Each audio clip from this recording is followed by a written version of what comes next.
It is very late at night, and I have a big day tomorrow. And so what better thing to do than to rant on the internet about how to swing a hammer in the blacksmithing world? A subject that has graced many a YouTube video. First thing I want to say is that I'm discouraged by the level of subjectivity which with this subject has been addressed. I believe wholeheartedly that God has made a world where objectivity can be applied to things like this. I'm not going to argue that I have the objectively best way to swing a hammer. I don't. I'm sure it can be improved. However, I look around and I see some really poor understandings and argumentation that I would love to help people with and provoke some conversation, because people have given up on this because it seems like there's just too many catfights about it. So I'd love to share my opinion. The first one is gripping the hammer itself. We can call this a death grip. It's where your fingers are wrapped all the way around the handle and your thumb is across the handle like this. This is not a good way to swing a hammer for a number of reasons. First of all, the hand naturally does not provide resistance to the handle as you're swinging, so the centrifugal force wants to pull the hammer out of your hand.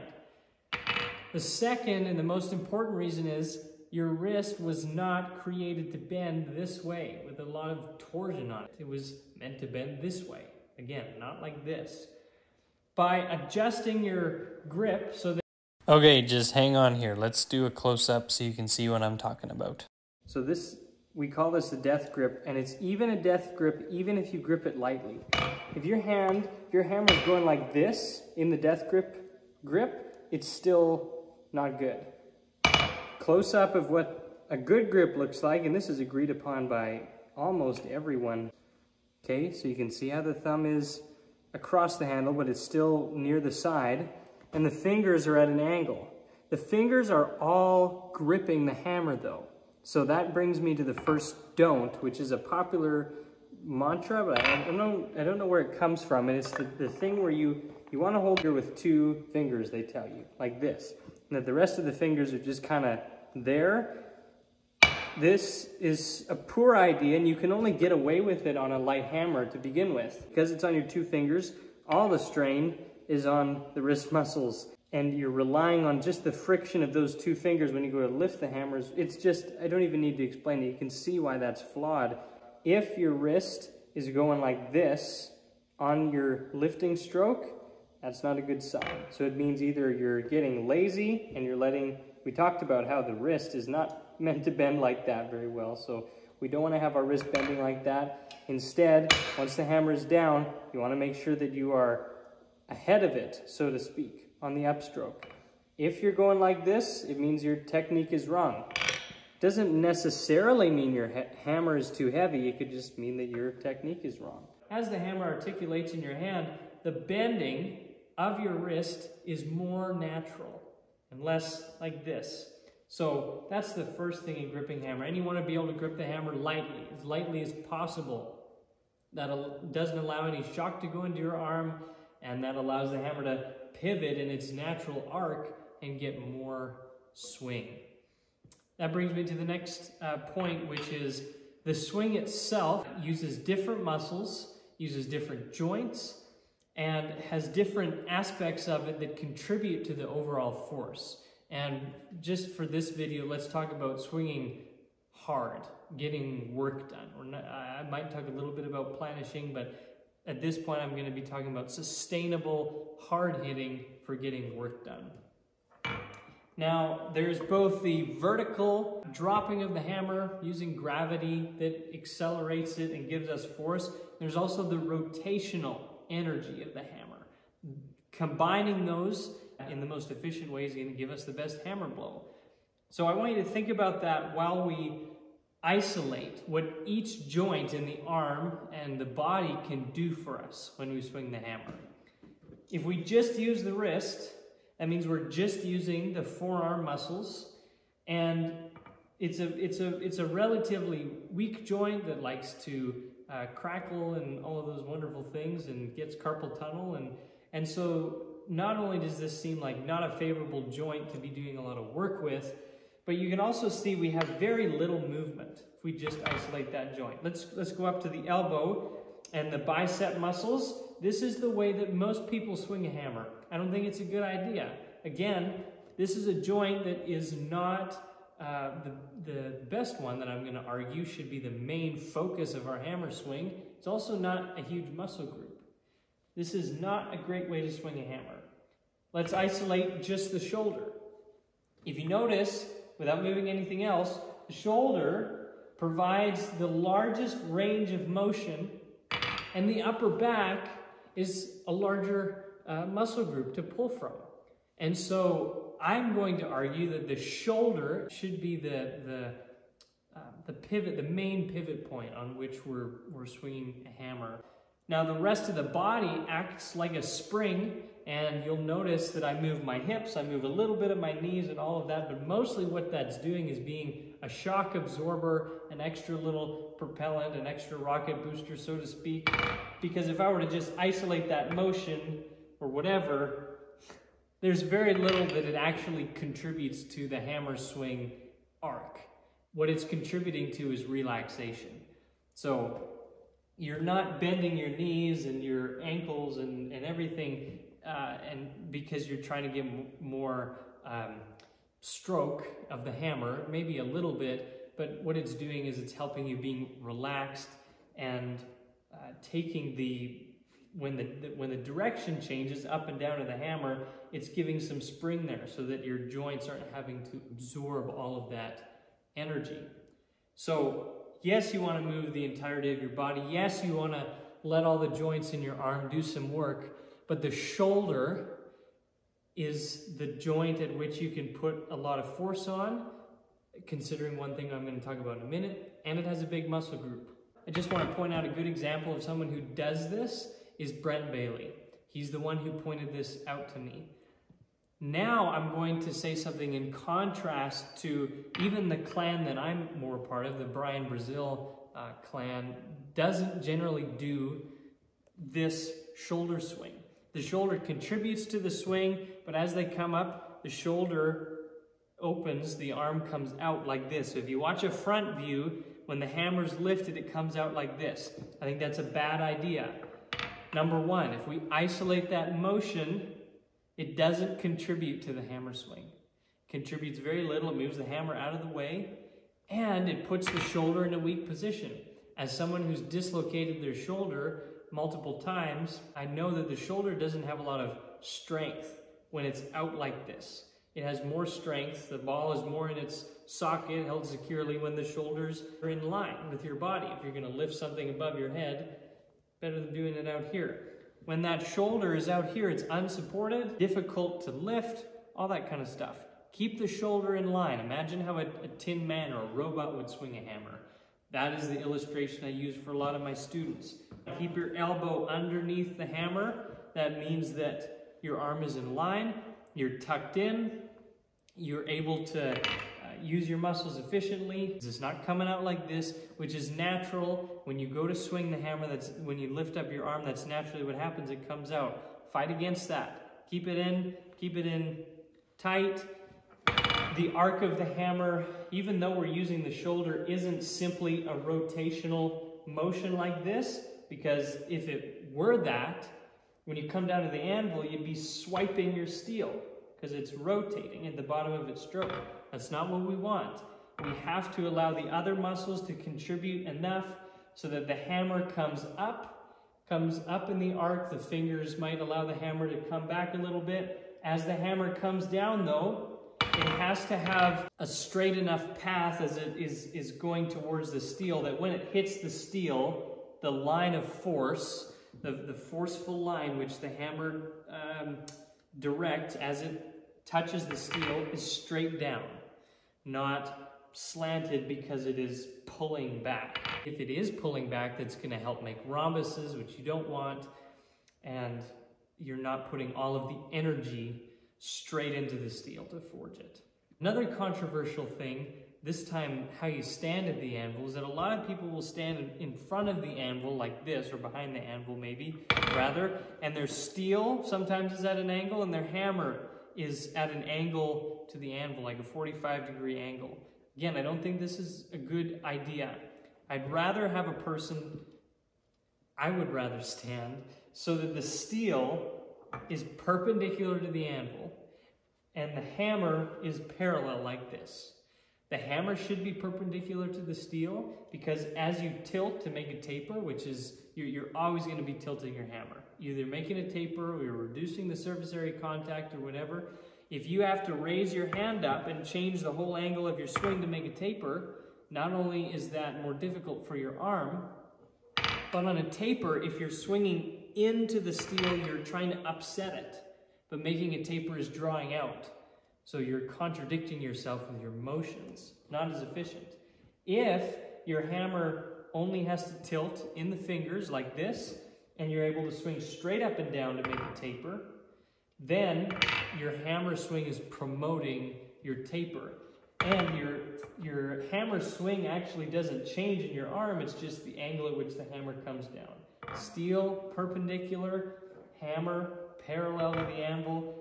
Easy to change the size of the anvil you're hitting, easy to change the angle of the hammer, easy to change the angle of the steel, easy to see things. I usually have my thigh almost right up against the horn because I want to be close into the anvil.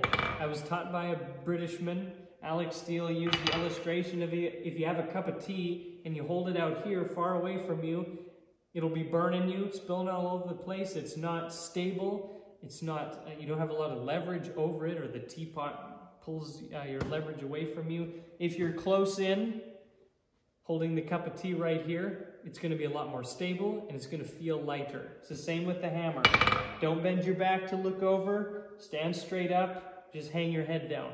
Every time you come up with the hammer, your chest cavity is able to open, you're able to breathe. If you're hunched over, you're not going to be able to do that. So you need to stand close into the anvil, but you have to resist the temptation to slouch like this. You have to be able, every time you come up, there should be enough of an opening of your chest, enough of a stretching that you're not keeping yourself from breathing properly. Same with the steel. Have the steel close into you so that it's easy to hold. If you're holding it out here, stuff gets heavy. Maybe not 1/4 inch bar, but 1 1/4 bar. Certainly gets heavy pretty fast. If you're going to bend anything, keep your back straight and bend your hips. The telltale sign of which is if your butt sticks out. If you're like this, then that's just really, really going to hurt at the end of the day. My first thing that I want to say is that I do want to excuse a type of people, and that is the ones that are going after an aesthetic.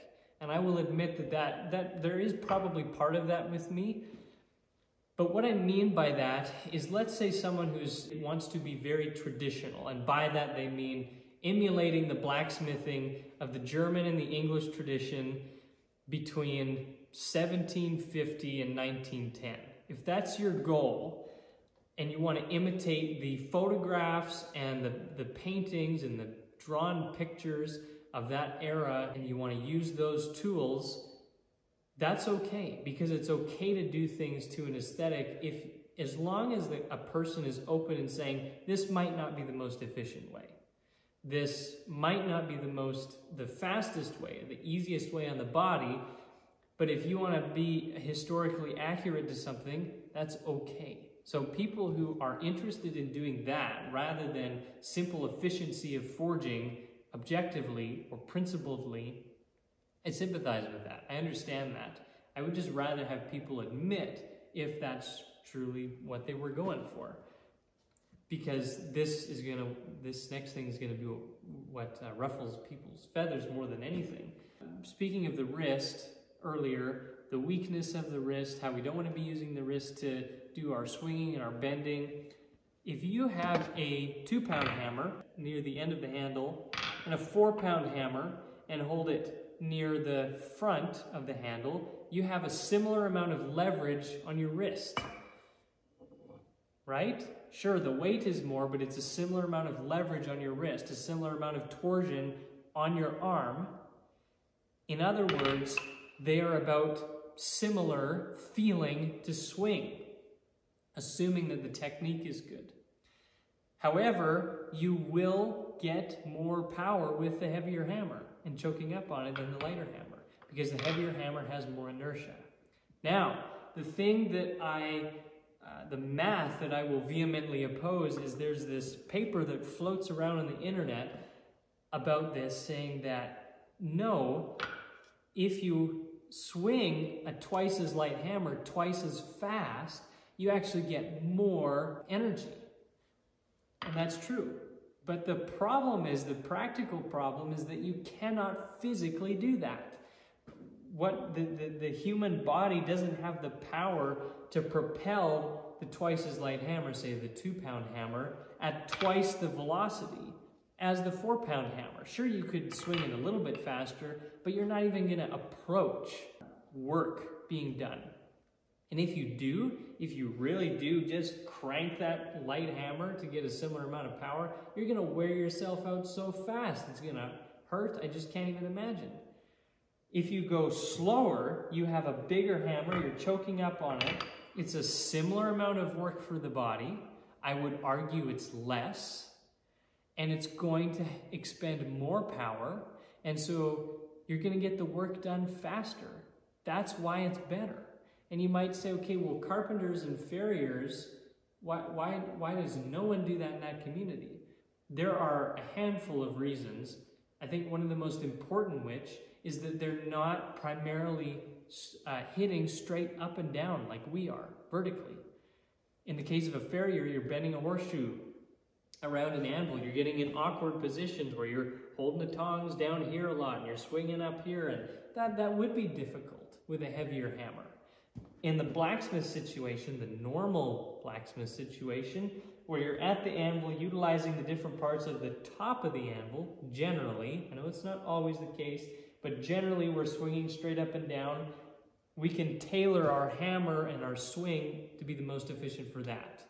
Similar to the comparison with carpenters. Carpenters are generally not swinging straight up and down all the time. So as far as trying to move steel straight up and down at the anvil, I would use a heavier hammer and I would choke up on it. It's going to mean the velocity is less. It's going to mean the shock is less because your hammer is easier to the head. It's going to mean it's going to be easier to aim. Your hand-eye coordination is going to just be effective that much more on whatever you're working on. It also allows you to slow down because the hits are heavier. It promotes a different philosophy of forging. If you have a lighter hammer and you're hitting way more and way faster, you have this mindset of, I just want to beat the piece into whatever shape I want. Whereas the mindset of the slower swing, where every hit counts, so to speak, is that, well, just that, every hit counts. Every hit is placed with efficiency, or should be if you're thinking about it. Every hit is placed to do the work. Every hit really contributes. That promotes, I think, a cleaner way of forging, a faster way of forging. And all of that together is just going to be promoting better forging in general. So that is why it comes down to me using a heavier hammer, choking up on the hammer. I readily admit that if you're planishing work and you're hitting light, you'll want to move to a lighter hammer and even maybe hold it further away from the head because the piece might be very hot and the radiant heat might burn your hand if it's too close. Again, I'm talking about the normal circumstance. Let's also talk about tapping the anvil. A lot of people just seem to do it just to do it. The only reason you should be tapping the anvil is if you have to readjust your piece and you don't want to disturb the rhythm of your hammering. I will just lay the hammer to the side. I don't tend to continue swinging at the anvil, but rather just setting the hammer to the side as I readjust my hand or whatever, and then going right back at it. There is absolutely no need to give the anvil extra taps, and there's absolutely no need to hit it very hard either.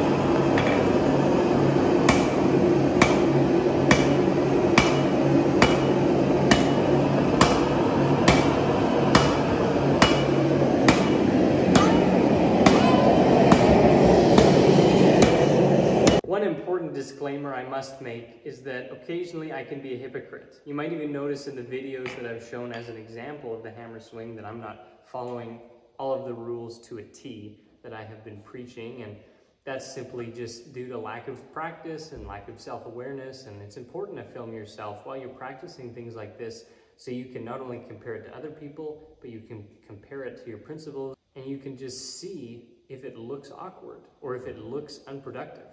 And so I can very much be a hypocrite in that regard, and I just want to get that out of the way so that no one has to comment and say, you know, you didn't actually do exactly what you mentioned, and I understand that. Now, is there a situation where I would ever break the form specifically of being 90 degrees to the anvil? Because that's one of the things that I hammered on. Yes, there is an instance. That would be the very specific instance where I'm hitting either flat or at a very slight angle, and I'm coming back here like this, where I still have my steel straight with the anvil, but I might make my hammer at an angle so that I can have both the tongs and the hammer very close to my body as I'm hammering. That has the advantage of not having to have the steel quite so far away from your body, so if I do have the time to hold it in, I'll do that. Also, if you've seen Brent Bailey's video on tapering a cross peen, you'll notice that he stands like this, with the tongs on the far side of the anvil, and he hammers on the near side. And he's able to get a sharp taper without the disadvantage of having the hammer blow off away from you, as it would in this instance. Farther away from you, harder to get the hammer up. Right here, it blows towards you, easy to get the hammer up. You have the same close-in, tight technique using the shoulder, but it's much easier. And I would do that on any kind of a bigger taper where the taper needs to be very pointy or more obtuse, so to speak. Another thing to address is that some people may argue that something that I've explained or some kind of a good technique doesn't feel natural right off the bat. And this is not how you ought to think. That can be a factor in your hammer swing, but it ought not to be the determining factor in the technique. And the reason is because all physical activities that I can think of, including playing musical instruments, if you want to put that in the category, require technique that is proper, that is contrary to the natural way that you would do it if you first, say, picked up a ball to throw it. There's a technique that either you have to experiment to figure out, or someone has to teach you that, and you don't do it naturally. Even something as simple as lifting, naturally we want to do that with our back, and we feel like we have a lot of strength that way. And it takes much discipline, and it feels awkward at first to squat down and lift with your knees. But that is what in turn is proper. So if you are starting and you're thinking, man, some of this feels awkward, could be because you're not doing it right, but it could also be that that's just what it takes until the practice and the muscle memory forms to the point where it feels natural. Okay, so as I end the video here and save the rest for another time, the question I want to answer is, Ethan, why do you care so much to make a video like this? Because it is the fundamental technique of blacksmithing. It bugs me to see people, especially big, strong guys, and they're swinging hammers and they're just going like this. And it's like, man.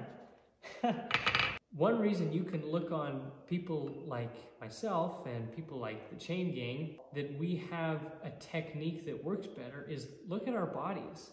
We're not big, strong guys. We're just little, scrawny, not really teenagers anymore, but we can obviously do this work for a long period of time without eating very much, because it doesn't take a bodybuilder to swing a 4.5-pound hammer, do it most of the day, do it efficiently, have, especially in the case of the rest of the Chain Gang, very clean work. That should be a testament unto itself. If you want to build muscles, go and do it with weights or something. If even efficiently and even getting lots of work done shouldn't be something that is tearing up your arm. So I appreciate your patience in listening to the video.